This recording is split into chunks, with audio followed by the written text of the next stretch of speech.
Kamala, this is an exciting day. It's a great day for our campaign, and it's a great day for America, in my view. Over the past several weeks, I've had the incredible privilege of meeting and spending a good deal of time with a group of talented women leaders, all of whom are qualified to be president.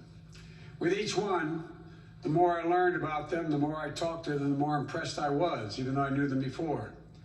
I want to thank each and every one of them for being part of this process, and I look forward to working with them as we rebuild this country to get elected, and once we are elected, God willing. I approach this with a seriousness of purpose and of mind, because this is a serious moment for our nation. We're at one of those inflection points. You've heard me say that before in our history. A life-changing election for this nation. And the choice we make this November is going to decide the future of America for a very, very long time. And I had a great choice, great opportunities. I had a great choice, but I have no doubt that I picked the right person to join me as the next Vice President of the United States of America, and that's Senator Kamala Harris. You know, and it seems Americans all across this nation, at least at the outset here, agree with me. Yesterday, we had our best grassroots fundraising day of the campaign, more than double our previous record. And in doing so, we set a single-day record for online political fundraising. And I think I know why. So I hope that you'll join us as well, those of you who listen today. Go to joebiden.com today. $5, $10, whatever. Kamala, as you all know, is smart, she's tough, she's experienced, she's a proven fighter for the backbone of this country, the middle class, for all those who are struggling to get into the middle class. Kamala knows how to govern. She knows how to make the hard calls. She's ready to do this job on day one. And we're both ready to get to work rebuilding this nation and building it better. As Attorney General of the largest state in the country, Kamala took on the big banks over mortgage fraud and won, took on big oil when it wanted to pollute without consequences. She was a pioneer in marriage equality and tackled the gun lobby. You know, we've all watched her in the United States Senate go toe-to-toe with Trump officials, trying to hide the truth, asking the tough questions needed to be asked, and not stopping until she got an answer. And when none was forthcoming, it was obvious what the answer was. As a member of the Intelligence Committee and the Judiciary Committee, she's been the center in the middle of the most critical national security challenges our country faces. Well aware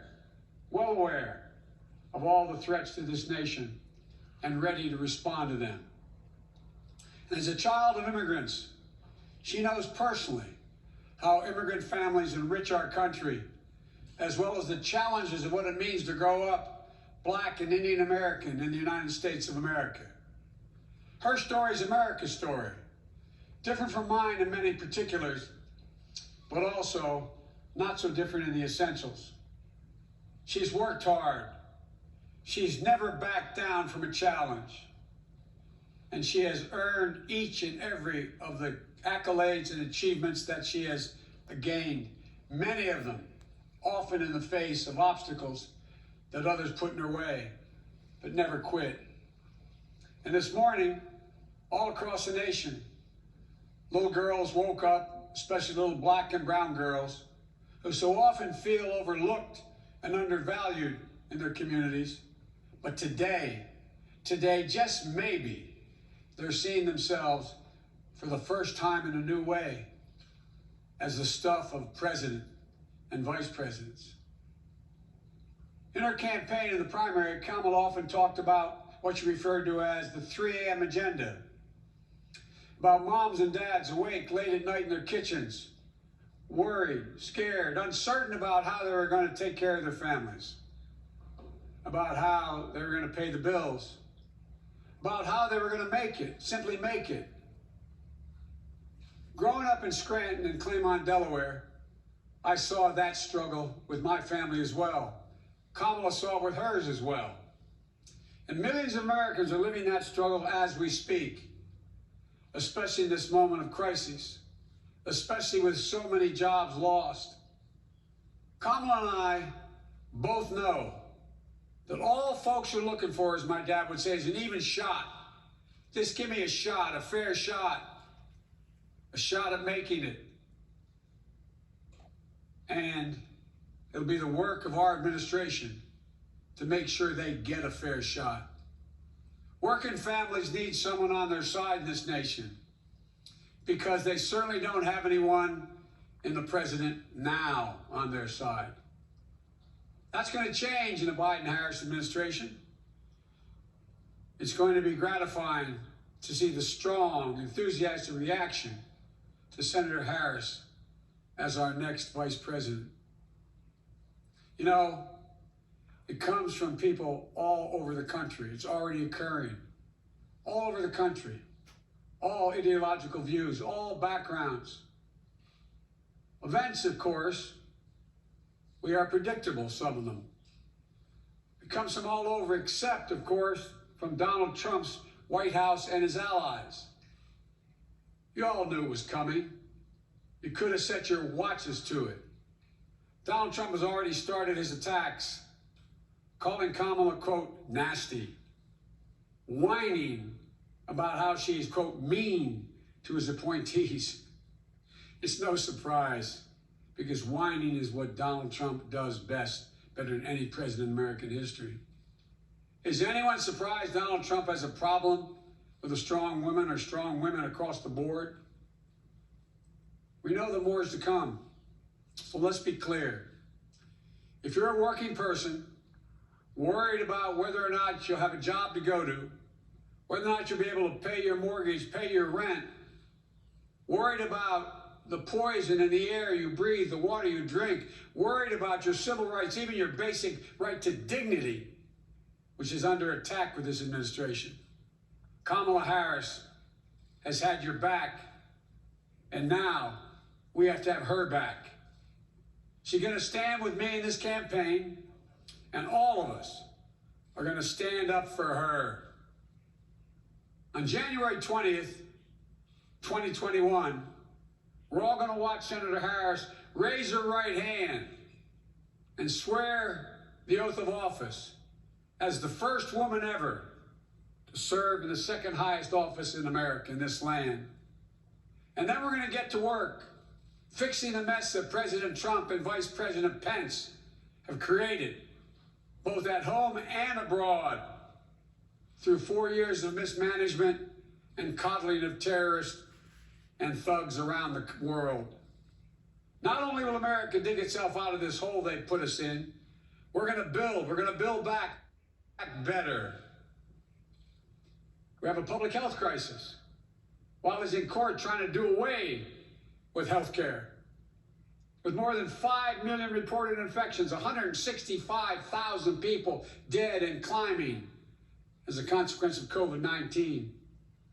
And still, months later, no real leadership or plan from the President of the United States how to get this pandemic under control. No real help for the states and local governments trying to fill the vacuum of leadership from the White House. No real help for children and educators, for small businesses and frontline workers they're ones that holding our country together. Instead, he's issuing executive orders and making promises that in the end will defund the Social Security system while insisting that this virus will disappear. The Joe Biden and Kamala Harris administration will have a comprehensive plan to meet the challenge of COVID-19 and turn the corner on this pandemic. Masking, clear science-based guidance, dramatically scaling up testing, getting states and local governments the resources they need to open the schools and businesses safely. We can do this. We just need a president and a vice president willing to lead and take responsibility. Not as this president says, it's not my fault. The governor should thank me more. As the old saying goes, give me a break. We have an economic crisis with more than 16 million Americans. 16 million still out of work. Donald Trump is on track to break another record. On track to leave office with the worst jobs record of any American president in modern history. But instead of doing the hard work of meeting face to face with congressional leaders, Democrats and Republicans in the White House, like every other president has done in a crisis, to get Americans the relief they need and deserve, Donald Trump is on the golf course. If I told you this 3 years ago, you'd look at me like I was being crazy. He hasn't even met with the leadership. He doesn't have time, it appears. We have a climate crisis that Donald Trump refuses to even acknowledge. When he thinks about climate change, all we hear is the word hoax. The Biden-Harris administration is going to meet the climate crisis, protect the health of the American public. And along the way, we're going to deliver one word: jobs. Good paying jobs. We have a racial justice crisis. Donald Trump seeks only to inflame it with his politics of racist rhetoric and appeals to division. You know, today is not only the day I'm proud to introduce Senator Kamala Harris as the vice presidential nominee of the Democratic Party, it's also the 3rd anniversary of that terrible day in Charlottesville. Remember what it felt like to see those neo-Nazis? Close your eyes. And those Klansmen, white supremacists, coming out of fields, carrying lighted torches, faces contorted, bulging, veins, pouring into the streets of historic American city, spewing the same anti-Semitic bile we heard in Hitler's Germany in the 30s.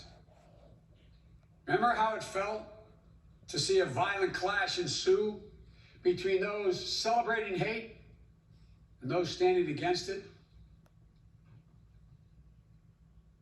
It was a wake-up call for all of us as a country. For me, it was a call to action.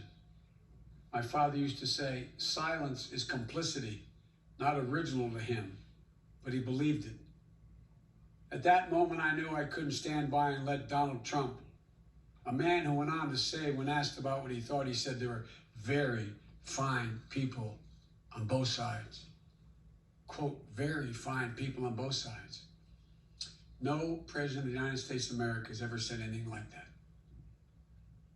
See him continue to attack everything that makes America, America. I knew we were in the battle for the soul of the nation.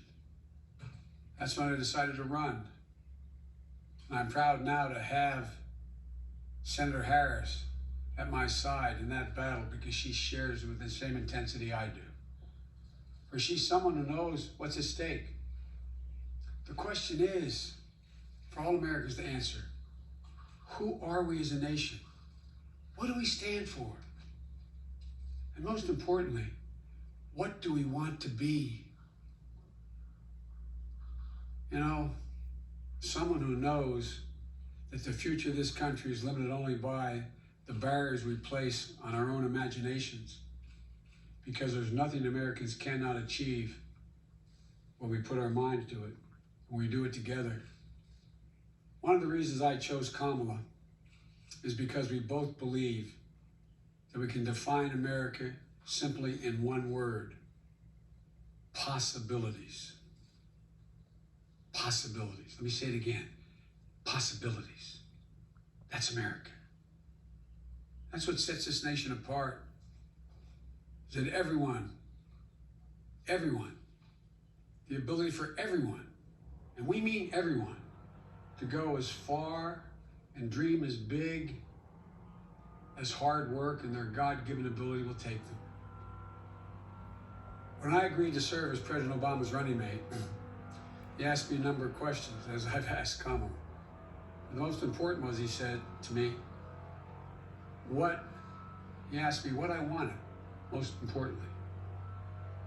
I told him I wanted to be the last person in the room before he made important decisions. That's what I asked Kamala. I asked Kamala to be the last voice in the room. To always tell me the truth, which she will. Challenge my assumptions if she disagrees. Ask the hard questions. Because that's the way we make the best decisions for the American people. I got a chance to spend some time at my home today with Kamala and Doug. And I want to thank them, and I thank them publicly for agreeing to join and take this journey with Jill and me. Doug, you're going to have to learn what it means to be a barrier breaker yourself in this job you're about to take on. America's first, second gentleman. And although they're not with us here today, I want to thank Ellen and Cole as well. I had a chance to speak to Doug's mom and dad and Ellen and Cole. And we're going to get our kids together to let them know what's coming. My grandchildren are about the age of their children. Got to speak to them. My campaign has always been a family affair, every campaign I've run. So I've got some news for you. You're all honorary Bidens. And here's the best part. Kamala, you've been an honorary Biden for quite some time. You know, I came first to know who Kamala was through our son, Beau Biden. They were friends. They served as attorneys general at the same time. They took on the same big fights together. Kamala in California, Beau here in Delaware. Big fights that helped change the entire country. I know how much Beau respected Kamala and her work. And that mattered a lot to me, to be honest with you, as I made this decision. So now, we need to get to work, pulling this nation out of these crises we find ourselves in, getting our economy back on track, uniting this nation, and yes, winning the battle for the soul of America. My fellow Americans, now let me introduce to you, for the first time, your next Vice President of the United States, Kamala Harris. Kamala, the floor is yours.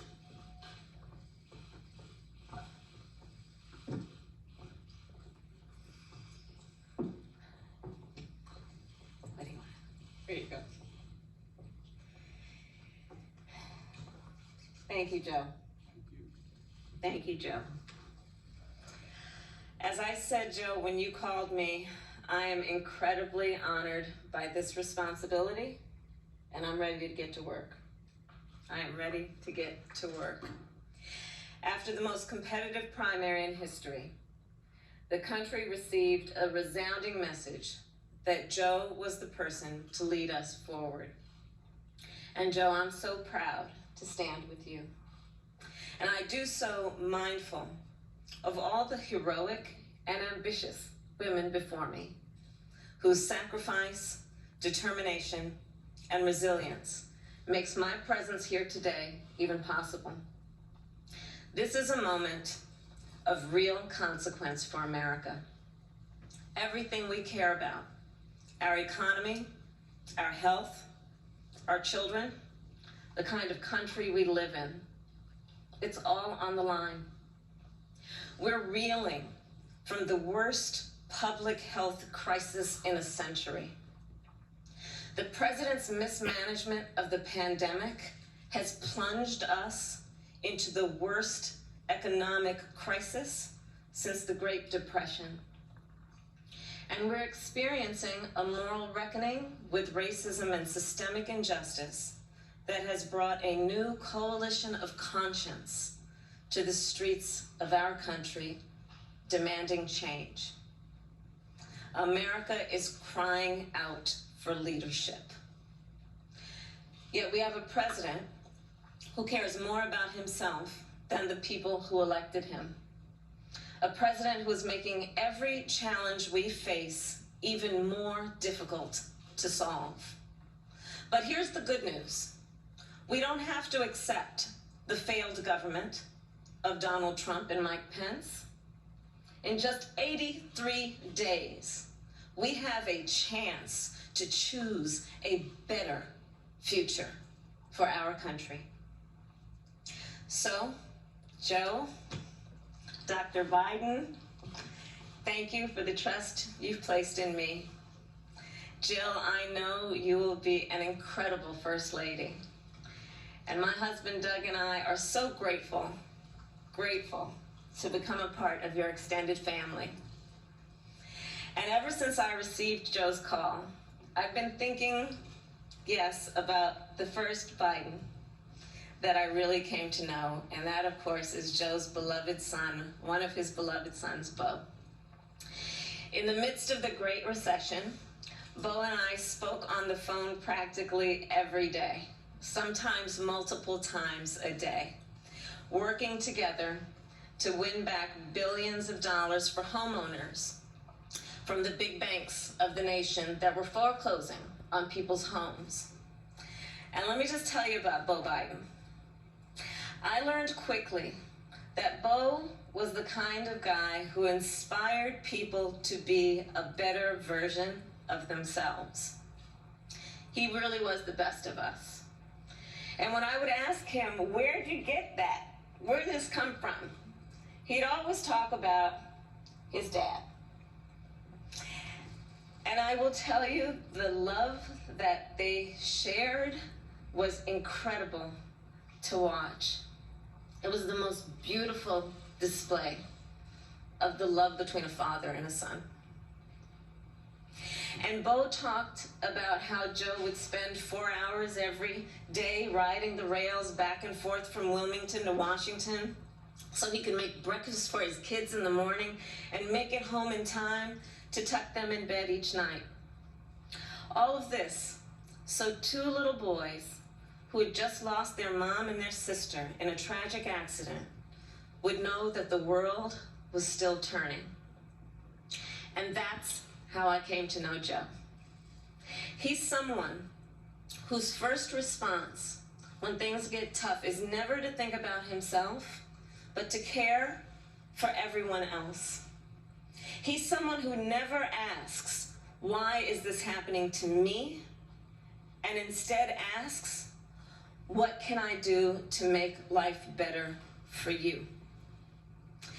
His empathy, his compassion, his sense of duty to care for others is why I am so proud to be on this ticket. And Joe and I, yes, we are cut from the same cloth. Family is everything to me too. And I cannot wait for America to get to know my husband Doug and our amazing kids Cole and Ella. Because whether I'm cheering in the bleachers at a swim meet, or setting up a college room dorm, or helping my goddaughter prepare for her school debate, or building Legos with my godson, or hugging my 2 baby nieces, or cooking dinner, Sunday dinner, my family means everything to me. And I've had a lot of titles over my career, and certainly vice president will be great, but Mamala will always be the one that means the most. And you know, my mother and father, they came from opposite sides of the world to arrive in America. One from India and the other from Jamaica, in search of a world-class education. But what brought them together was the civil rights movement of the 1960s. And that's how they met, as students in the streets of Oakland, marching and shouting for this thing called justice, in a struggle that continues today. And I was part of it. My parents would bring me to protests strapped tightly in my stroller. And my mother, Shamala, raised my sister Maya and me to believe that it was up to us and every generation of Americans to keep on marching. She'd tell us, don't sit around and complain about things, do something. So I did something. I devoted my life to making real the words carved in the United States Supreme Court, equal justice under law. And 30 years ago, I stood before a judge for the first time, breathed deep, and uttered the phrase that would truly guide my career and the rest of my career. Kamala Harris for the people. The people, that's who I represented as district attorney, fighting on behalf of victims who needed help. The people, that's who I fought for as California's Attorney General, when I took on transnational criminal organizations who traffic in guns and drugs and human beings. And it's the people who I have fought for as a United States Senator, where I've worked every day to hold Trump officials accountable to the American people. And the people are who Joe and I will fight for every day in the White House. And let me tell you, as somebody who has presented my fair share of arguments in court, the case against Donald Trump and Mike Pence is open and shut. Just look where they've gotten us. More than 16 million out of work. Millions of kids who cannot go back to school. A crisis of poverty, of homelessness, afflicting Black, brown, and indigenous people the most. A crisis of hunger, afflicting 1 in 5 mothers who have children that are hungry. And tragically, more than 165,000 lives that have been cut short. Many with loved ones who never got the chance to say goodbye. It didn't have to be this way. 6 years ago, in fact, we had a different health crisis. It was called Ebola. And we all remember that pandemic. But you know what happened then? Barack Obama and Joe Biden did their job. Only 2 people in the United States died. 2. That is what's called leadership. But compare that to the moment we find ourselves in now. When other countries are following the science, Trump pushed miracle cures he saw on Fox News. While other countries were flattening the curve, he said the virus would just, poof, go away. Quote, like a miracle. So when other countries opened back up for business, what did we do? We had to shut down again. This virus has impacted almost every country. But there's a reason it has hit America worse than any other advanced nation. It's because of Trump's failure to take it seriously from the start. His refusal to get testing up and running. His flip-flopping on social distancing and wearing masks. His delusional belief that he knows better than the experts. All of that is reason. And the reason that an American dies of COVID-19 every 80 seconds. It's why countless businesses have had to shut their doors for good. It's why there is complete chaos over when and how to reopen our schools.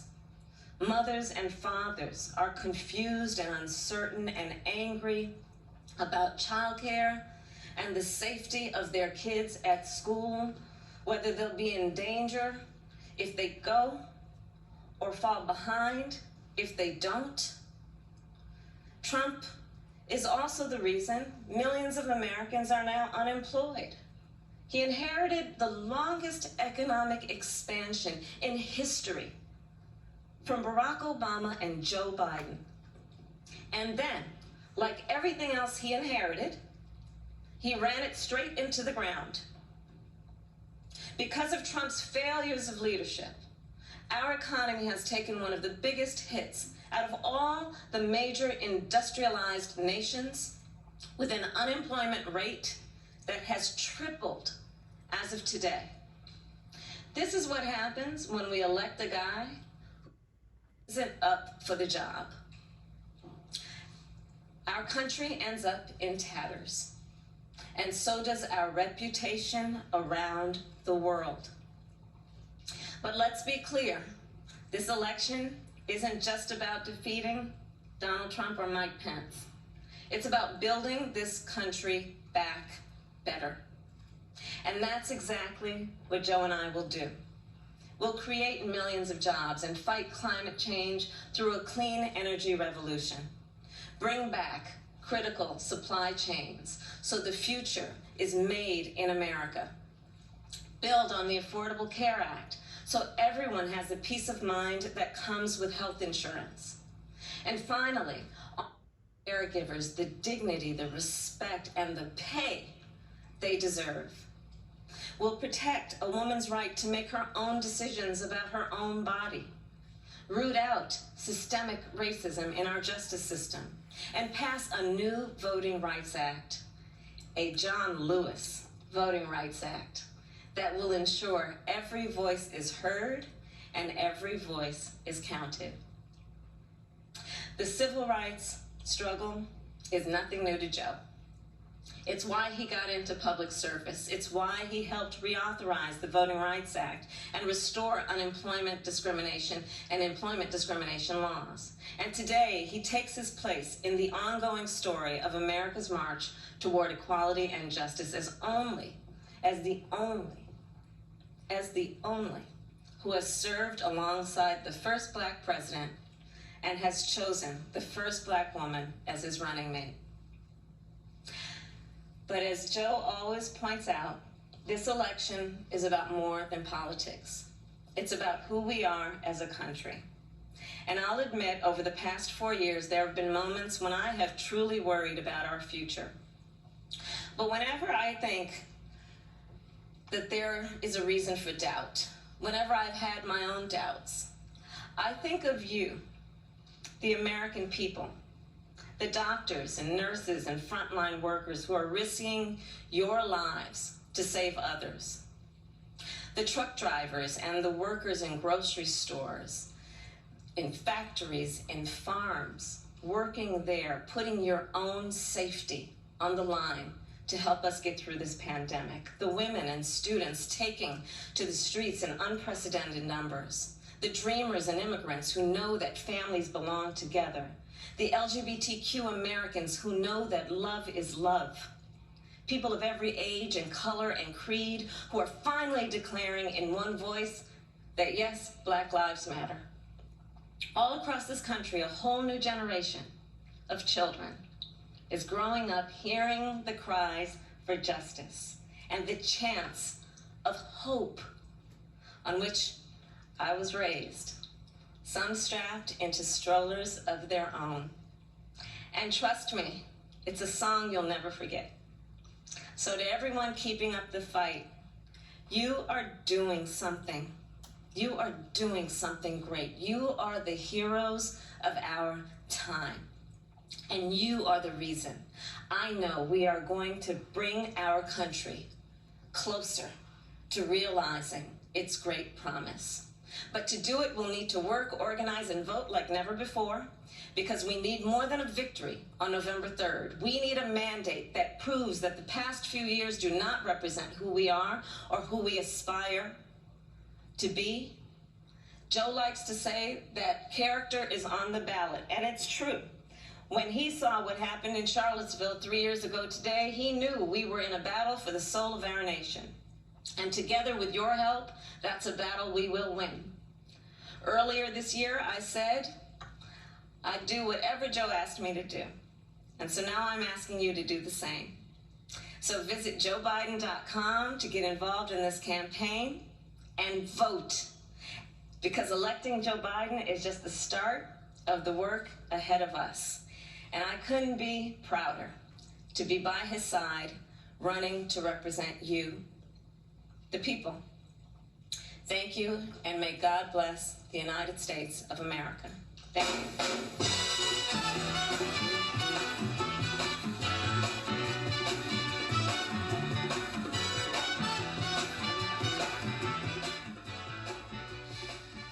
Well, there you have it. In some ways, this felt like also the messaging kickoff for the general election, if you will, with Biden and Harris there. It is, here we go. Let's at least live in this moment here for a second. There are the two spouses, Joe Biden, and the next, perhaps the second gentleman there. With Kamala Harris. So, but the closest you're going to get to this moment that we normally are used to, and we might see all these families coming together and all that mingling, all that. But welcome to 2020 and the socially distanced unveiling of a major presidential ticket. Welcome to another very busy afternoon. It is officially Meet the Press Daily. I'm Chuck Todd. As you can see here, we've been watching Joe Biden and Kamala Harris make their debut as the Democratic presidential ticket in person for the first time, just 24 hours after Senator Harris made history as the first woman of color picked as the vice presidential nominee for a major political party. It was a VP rollout unlike anything we've ever seen in modern American politics, taking place before virtually an empty room. I'll be honest, it was uncomfortable not to hear applause, right? Good luck next week with the conventions as we're viewing all of that due to the coronavirus pandemic. It's obviously paralyzed much of the country, crippled our economy, and upended this election. And let's not forget, has killed more than 166,000 people right here in this country.